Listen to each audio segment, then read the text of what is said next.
రాజశేఖర్ రెడ్డి గారు ఉన్నారు. సో చెప్పండి, అభివృద్ధి కార్యక్రమాలను పర్యవేక్షించడానికి వెళ్తే కూడా వారు అడ్డుకున్న పరిస్థితి నగరంలో కనబడుతుంది. అసలు ఏం జరుగుతుంది సార్? ఇప్పుడు ఎక్కడికి వెళ్ళినా ఇలా కాంగ్రెస్ గుండాలు మమ్మల్ని అడ్డుకునే పరిస్థితి కనిపిస్తుంది. ఇవాళ అధికారుల విచ్చలవిడితనం పెరిగిపోయింది.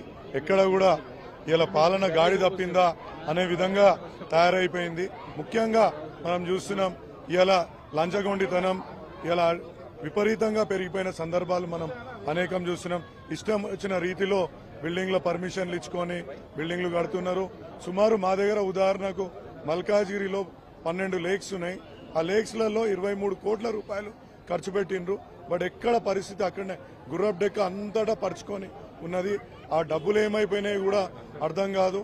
ఎన్నిసార్లు విజిలెన్స్ అధికారులకు చెప్పినా ఎవరు పట్టించుకునే పాపాన పోతలేదు. అక్కడ ఎన్నిసార్లు పోయి అధికారులను రిక్వెస్ట్ చేసుకుని పనులు చేయండి, ప్రజలు ఇబ్బంది పడుతున్నారు అంటే కూడా ఎవరు కూడా పట్టించుకునే సందర్భం కనిపించట్లేదు. ఓకే, మొత్తంగా చూసుకున్నట్టయితే ఇది